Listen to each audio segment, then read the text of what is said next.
Vamos a continuar con algunas generalidades de la soldadura MIG. Ya ustedes tuvieron la oportunidad de conocer el equipo en el hangar de la universidad. Solamente vamos a ver unos puntos importantes de acuerdo a las principales variables que van a influir en la correcta, los correctos resultados en este proceso de soldadura. Una principal diferencia con el SMAO es que en este proceso de MIG, que es Metal Inner Gas, es que no hay escoria, se puede considerar como un proceso limpio. También la otra diferencia es que pues ya aquí no vamos a tener un electrodo como digamos en el SMAO, sino vamos a tener pues es un alambre, que es un alambre con un recubrimiento conductor que va a ser alimentado a una velocidad determinada. También podemos ver que pues también es un proceso por fusión, que es igualito al proceso de SMAO. Aquí lo que les decía pues del alambre, no se utiliza un electrodo en sí, sino que se necesita un alambre con ese recubrimiento que va a ser entregado constantemente y va a poder permitir hacer cordones más largos en comparación al SMAO, y utiliza un gas inerte para protección. Esto es lo otro importante, que pues de otra manera este alambre que hablamos acá no tiene ningún recubrimiento, y no tiene ningún recubrimiento. ¿Por qué? Porque ya nosotros no vamos a necesitar ese recubrimiento, sino ya con un gas que le vamos a insuflar directamente en la zona de fusión, que me va a garantizar la protección de esa columna gaseosa iónica, y me va a garantizar de que no haya imperfecciones en el cordón de soldadura. ¿Sí? Entonces recordemos que el MIG hace referencia a que tenemos soldadura de un metal con un gas inerte. Acá vemos pues la configuración. Ustedes observaba ya las consideraciones que teníamos que tener nosotros respecto al regulador de presión que tenemos en el contenedor del gas inerte que nosotros estemos utilizando, que puede ser cuál, el dióxido de carbono, que normalmente el dióxido de carbono se utiliza para CO2 de carbono, el argón, que se utiliza para soldar materiales no ferrosos como aluminio, cobre, que es un poquito más caro. Aquí en la universidad creo que tenemos es dióxido de carbono. Acá podemos observar ya esta máquina ya la utilizaron en la universidad.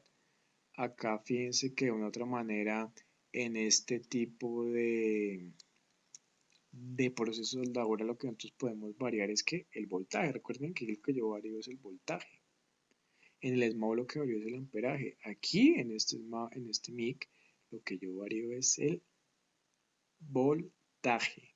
Igual tenemos la pinza, la cable de tierra, ¿sí? Acá en el electrodo pues tendríamos, acá podemos normalmente acá tenemos normalmente la polaridad eh, directa, que es el negativo conectado aquí a la pistola y el positivo conectado a la pieza o a la pieza que nosotros estamos soldando. ¿Sí? Vemos que acá internamente pues tenemos nuestro carrete, tenemos nuestro alambre que va a ser alimentado a través de la antorcha, ¿cierto?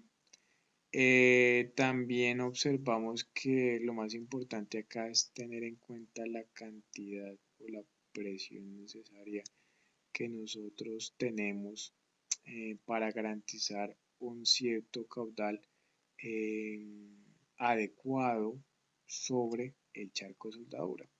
Fíjense que acá nosotros tenemos el pasaje de gas, que ese pasaje de gas pues viene entregado acá por esta pipeta, dependiendo de la presión de salida, que esa presión de salida pues debe ser la adecuada. ¿Para qué? Para que no vaya a salir aquí a una alta presión y lo que me haga es apagar el arco, sino que solamente salga, me genera aquí una atmósfera de protección para evitar que haya inclusiones y haya daños internos o haya óxidos que se puedan presentar en el arco de la soldadura. ¿Sí me va a entender? Y por acá, por la mitad, pues viene la alimentación del electrodo. Aquí pues también llamando a ese alambre le podemos llamar electrodo, que ese electrodo, pues fíjense que acá está saliendo a una velocidad determinada, sale a una velocidad determinada, ¿sí? Y pues fíjense que ya además serían las principales diferencias porque por ejemplo ya la continuidad del arco eléctrico pues ya la vemos que es lo mismo que pasaba en el proceso de MOX, tenemos una corriente invertida, tenemos una conexión directa. Entonces acá fíjense que nosotros hacemos el paso de electrón, entonces cuando tenemos nuestro paso de electrón lo que va a producir es un golpeteo sobre la superficie, va a generar una fusión del electrodo o el alambre que se está entregando con el material base y se va a producir de otra manera la unión de los elementos, ¿sí? En algunos casos, aunque acá les decía que no había escoria, pues eso depende del alambre. En este alambre que tenemos en la universidad no tiene no tiene como ninguna protección, entonces no va a generar escoria. En algunos podemos generar una protección adicional, que además del gas tenga una protección adicional que genera alguna pequeña escoria sobre la superficie, pero acá normalmente en la universidad solamente tenemos el gas, digamos que el alambre que llaman desnudo, entonces no va a producir ningún tipo de escoria, ¿sí? Entonces fíjense que eso es lo importante, pues que el arco se desarrolla bajo un gas protector por la insuflación, que insuflación es inyección de gas protector de la superficie. ¿Listo? Del charco, podríamos hablar, ¿sí? Entonces, en la identificación, aquí vemos la norma AWS involucrada, viene E, que le pues, quiere decir que es electrodo, que es un alambre, 70, que es la resistencia mínima, S, que es electrodo de alambre sólido, y T, que es la composición química. Yo puedo encontrar E70S o E70T, ¿sí? Entonces, la letra T de los códigos AWS indican electrodo recubierto. Fíjense que podemos tener, si es la S, es alambre sólido o sería desnudo, y la T es recubierto. Entonces, aquí tenemos, por ejemplo, algunos T's, que si usted encuentra 60 con el T, quiere decir que es un alambre recubierto. El último quiere decir la composición, y acá vemos que depende del número, cuál es la composición o los elementos químicos según su composición máxima. Si es 7, es la composición. Si es 8, está la composición de manganeso, silicio, níquel, cromo, molibdeno, vanadio, aluminio. ¿Correcto? Entre los principales parámetros importantes que tenemos que configurar dentro de nuestra máquina, encontramos la intensidad de corriente, la velocidad de alambre, el voltaje del arco, el diámetro del alambre, la velocidad de soldeo, el extremo libre del alambre y la cantidad de gas protector. ¿Sí me va a entender? Entonces, la tensión del voltaje, fíjense que Oscar ya les explicaba en la perilla que ustedes deben mover para configurar el voltaje adecuado. ¿Sí? Configurar el voltaje adecuado. La velocidad del alambre también es una parte allá de la máquina de la universidad en la cual usted puede modificar, aumentar la velocidad del alambre. Normalmente, cuando usted modifica la velocidad del alambre, está modificando la corriente, ¿sí? Si usted aumenta la velocidad del alambre, está aumentando la corriente, que está aumentando el paso de electrones. Si usted aumenta la velocidad del alambre, tiene que tener un poquito mayor velocidad de soldeo, ¿no? Porque como tiene mayor cantidad de electrones chocando ahí, entonces puede que para que no le quede mucho aporte metálico sin mucha penetración, entonces tiene que tener una mayor velocidad de soldeo. El extremo libre y la cantidad de gas protector.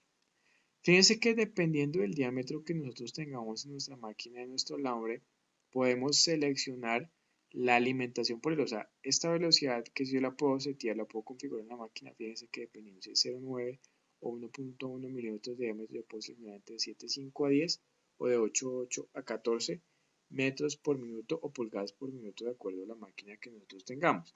Inmediatamente cuando nosotros tenemos ya esta velocidad establecida, fíjense que yo puedo tener a mayor, digamos que en esta velocidad, ven que tenemos una velocidad de 7.5, si aumento la velocidad de 7.5 a 10, estoy aumentando que la intensidad de 8.8, 160, si aumento a 14, vamos a 240, entonces si es coherente con lo que les comentaba, que a medida que yo aumento la velocidad de alimentación, estoy aumentando la intensidad, ¿cierto? Entonces fíjense que el amperaje controla el aporte térmico, el tamaño de la soldadura y la profundidad de la penetración. Y vemos que en el caso del MIG, el amperaje es controlado ¿por quién? Por la velocidad de avance del alambre. Velocidad del avance del alambre es controlado. ¿Sí? Miremos estas dos consideraciones que les coloco acá. ¿Sí? Cuando nosotros tenemos soldadura de placas, tuberías de espesor delgado y piezas en posición plana, se recurre al proceso de transferencia en spray, que opera dentro del rango de intensidades de 180 a 450 amperes. En este proceso se forman pequeñas gotas de metal fundido de alambre de aporte que se proyectan al manifestación. Como tenemos un alto amperaje, ¿qué pasa? Esa transferencia en spray es la siguiente, ¿sí? Transferencia en spray, que es aquí en la mano derecha. Como tenemos un alto amperaje, tenemos altos electrones acá, entonces como tenemos un alto amperaje, tenemos una alta corriente, lo que permite eso es que cuando se empieza a formar aquí el arco eléctrico, como tenemos un alto movimiento de electrones, lo que hace es que pasa a estado líquido o se funde el alambre. Al fundirse el alambre, como tenemos un alto choque de electrones, lo que pasa es que todo este alambre que se empieza a fundir se generan pequeñas goticas, unas gotas muy pequeñitas, como le dice su nombre, un spray, que todas esas gotas pequeñitas son las que van a llegar acá y van a depositarse sobre metal base. Cuando tenemos este otro caso, que están localizadas, por ejemplo, soldaduras que están localizadas en posiciones en las cuales el metal fundido tiende a salir hacia afuera, de la unión por acción de la gravedad vertical o sobre cabeza, que van a ser las posiciones que nosotros también podemos utilizar, se sueldan a menores intensidades. ¿Por qué son a menores intensidades? Pues sería la transferencia globular. Entonces, en la transferencia globular, pues ya no se van a formar esas goticas pequeñitas, sino se van a formar unas gotas más grandes. ¿Sí? Porque van a formar unas gotas más grandes porque tenemos mayor amperaje, menor amperaje y tenemos menor velocidad de avance del cable. Entonces, cuando viene acá, como tenemos menos electrones, entonces no se van a formar gotas tan pequeñas, se van a formar gotas un poquito más grandes que van a ser aquí transferidas y van a ser depositadas en el material base. ¿Sí? Entonces, el electrodo se funde y las gotas caen en el charco. Si se aumenta la corriente, se obtiene este tipo de transferencia. Aumentamos corriente, tenemos la transferencia en spray, disminuimos corriente y tenemos la transferencia globular. Todas ellas, pues fíjense que la spray, por ejemplo, cuando tenemos posiciones planas, ¿sí? Cuando tenemos placas de espesor delgado, si ya nosotros vamos a hacer una soldadura para que sobre cabeza, en la cual pues puede salir expedido material fundido que se esté formando en el charco, pues tenemos que bajar la intensidad y tenemos que, si decimos que tenemos que bajar la intensidad, quiere decir que nosotros estamos bajando la velocidad de avance del alambre, ¿correcto? Velocidad de avance del alambre. Esto que está acá, vemos la foto que tenemos en el hangar, en el cual ustedes observan que aquí este le está marcando la presión que tiene la pipeta y este de acá le está marcando de otra manera el flujo de gas que usted está utilizando para realizar su proceso de soldadura. Va a ser el flujo de gas que usted va a tener en la boquilla y que va a estar insuflando o estar inyectando directamente en el charco para la protección. Esto de acá también es una aproximación muy válida, muy usada para determinar cuál va a ser el caudal necesario. Y dice, usar un caudal de gas de 10 veces el diámetro del alambre con que se va a soldar. Por ejemplo, si usa un alambre de 0,9 milímetros, corresponde un caudal de 9 litros por minuto. ¿Sí? Este normalmente que dice CFH es cubic feet per hour. Cubic feet per hour. Entonces, ustedes vamos a mostrar aquí un momentico en una guía de soldadura. Ya les muestro. Por ejemplo, en la guía de soldadura. Esta guía de soldadura que está ya en la zona de práctica. Fíjense que acá pues se muestra las indicaciones que ya les habló Oscar de las diferentes partes de nuestro equipo. El carrete que les habló Oscar, ya les comentó dónde se prende, la velocidad del alambre, el anti-stick. Acá algo importante es esto, normalmente la longitud del alambre es la que debe salir acá en esta parte, ¿sí? debe ser, no debe ser mayor a 8 milímetros, puede ser 8 milímetros, 6 milímetros, ¿cierto? Para empezar a hacer el proceso de soldadura. Entonces aquí nosotros abrimos la válvula.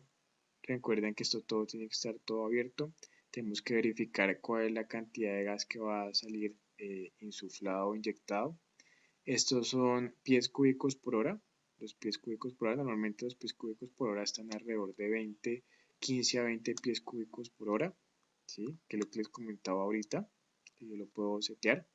Y acá lo que está haciendo es, por ejemplo, listando el material. Entonces, fíjense, cuando estamos listando el material, cogemos las dos placas, ¿sí? Hacemos un punteo acá y hacemos otro punteo acá. Garantizando que toda la superficie tiene que estar uniforme, tiene que estar lijada, no tiene que haber ninguna protuberancia, ningún óxido, por ejemplo, nada de eso tiene que haber en la superficie. Punteamos acá. Y cuando punteamos ya hacemos todo el cordón de soldadura. Mira, aquí están los dos punticos. Estos punticos lo que decía es que me va a garantizar de otra manera que tengamos la facilidad de generar el proceso de soldadura, ¿sí? Entonces es bien importante para que tengamos en cuenta en su práctica. Entonces acá pues como nos está dando litros por minuto, usted fácilmente lo puede pasar a pies cúbicos por hora. Entonces me dice que cuando usted tiene los diferentes tipos dependiendo del alambre, usted puede calcular las diferentes, el diferente caudal que necesita, y a cada uno de esos caudales pues corresponde una velocidad de corriente. Puede tenerlo así. Usted sabe que la velocidad de corriente en mix usted no puede cambiar la corriente, lo único que cambia es la velocidad del alambre, más no cambia la corriente, ¿no? Es importante tener en cuenta esto, solamente usted va a cambiar ¿qué? El voltaje. Esto que está acá, lo que hablábamos ahorita y veíamos ahorita en la guía, en la cual recordamos que son los diferentes rollos, rollos no sino rodillos de alimentación, los cuales van a permitir que sea, digamos que, o sí, que van a permitir la alimentación continua de alambre para generar el charco soldadure, para generar la unión entre materiales, ¿correcto? Que eso es lo que explicaba Oscar allá en el hangar. Normalmente, acá nosotros también nos garantizan que dependiendo de la corriente que estamos manejando, de 200 amperes o menos, de 250 amperes, de 350 amperes o más alto, pues las distancias aconsejables entre el charco, porque acá está produciendo el charco de soldadura, o sea, la transferencia de electrones. Entonces, de 10 a 15 milímetros, de 15 a 20 milímetros, de 20 a 25 milímetros. Como les decía, pues uno no puede medir eso fácilmente, pero solo depende normalmente de la pericia del soldador. ¿Sí? Depende de la pericia del soldador. Fíjense que cuando estamos produciendo el proceso de MIC, no es que todo este alambre se esté fundiendo, viene a la punta y acá en la punta se está produciendo el arco eléctrico, y sin embargo, entonces fíjense que toda esta parte de acá, todo este alambre que van acá es la distancia que se aconseja dejar, ¿no? Una distancia aconsejable o de separación que pues muy complejo uno tenerla, pero va a depender de la pericia y de la experiencia que se tenga en estos procesos de soldadura. Dependiendo del espesor del material, yo puedo seleccionar el voltaje adecuado. Si tenemos un espesor del material de 0,9, de 1,6, de 2 milímetros, de 2,5, 3 milímetros, ¿cuál va a ser el voltaje adecuado para garantizar un excelente proceso de soldadura bajo MIC? Vamos a mirar algunas variables importantes que hay que tener en cuenta, ¿sí? Algunos puntos importantes que hay que tener en cuenta respecto a la soldadura MIC. Fíjense que cuando hablamos de la soldadura MIC tenemos varios puntos. T, que es el tamaño del cordón, P, que es la penetración, A, que es el ancho del cordón, y S, que es el sobreespesor o la sobremonta. Entonces miremos que, por ejemplo, si tenemos la corriente soldadora o velocidad de la inversión del alambre, fíjense que la corriente soldadora está ligada con la velocidad del alambre. En el equipo MIC lo que yo estoy variando es la velocidad de alimentación de alambre. Entonces si yo aumento la velocidad de alimentación de alambre, estoy aumentando la velocidad de corriente de soldadura, ¿no? ¿Sí? Entonces, ¿qué pasa? Si yo aumento la velocidad aumento de la velocidad del alambre, entonces tengo mayor ¿qué? Corriente. Entonces, como tengo mayor corriente, ¿qué está pasando? ¿Qué está pasando con todos los parámetros? A. Entonces, A que decíamos que era el ancho del cordón, está aumentando. S, que dijimos que era el sobreespesor, la sobremonta está aumentando. P, que dijimos que P es la penetración, lo más importante es que P está aumentando. T, que es el tamaño del cordón, también el tamaño del cordón está aumentando. Entonces, vemos que es bueno porque tenemos mayor penetración. ¿Sí? Entonces, recuerden esto importante. A más velocidad de alambre, el equipo nos da mayor corriente de soldadura. Y al tener mayor velocidad de alambre, fíjense que todos estos parámetros importantes van a estar aumentando. Cuando tenemos un voltaje de soldadura, tensión del arco, es el voltaje que yo puedo variar. El voltaje de soldadura se modifica cambiando los reguladores de voltaje. Si yo tengo aumento del voltaje, ¿qué pasa con S, con P? ¿Sí? Con P y con S. ¿Disminuye qué? La penetración. Disminuye la penetración. Si aumento mucho el voltaje, ¿no? ¿Sí? Entonces fíjense que no es bueno que nosotros tengamos alto voltaje, ¿no? Es bueno que nosotros tengamos un bajo voltaje, ¿sí? Por eso es que acá en la guía se aconseja, por acá está la parte del voltaje. El voltaje se aconseja que sea de 4. 4 de otra manera sería como un rango promedio acá de voltajes, ni muy alto ni muy bajo, para que se tenga una penetración adecuada en el cordón de soldadura. Entonces fíjense que si aumentamos el voltaje mucho, entonces va a ser perjudicial porque la penetración va a ser menor y porque la sobremonta va a ser menor, ¿sí? Y el T, que el T veíamos que es el tamaño del cordón, pues se va a permanecer de otra manera igual. En la velocidad de soldadura, pues fíjense que de otra manera la velocidad de soldadura pues depende, es del desplazamiento, depende de la pericia del soldador, ¿sí? Es el soldador el que regula la velocidad a la que se desplaza la antorcha sobre la pieza. Si aumentamos mucho la velocidad de la antorcha, pues fácilmente no va a dar cabida para que haya mayor penetración, para que haya mayor sobremonta, ¿cierto? Para que no haya mayor ancho del cordón, ¿sí? Entonces hay que tener cuidado con eso. Si es muy rápido el proceso que usted está haciendo y tiene, por ejemplo, bien seleccionado el voltaje, tiene bien seleccionada la corriente, pero lo hace muy rápido, pues así mismo fíjense que los principales parámetros que tiene en cuenta en el cordón de soldadura van a ser mínimos, ¿sí? Entonces, con esto terminamos de una u otra manera, pues algunos puntos importantes que hay que tener en cuenta y que usted debe tener en cuenta a la hora de realizar el informe, ¿sí? A la hora de realizar el informe en cuanto a la soldadura MIG y en cuanto a la soldadura SMAO. Espero que estos videos pues sean de su ayuda. Cualquier duda va a ser atendida en mi correo o en la próxima clase. Vamos a solucionar las dudas que hayan surgido. Muchas gracias.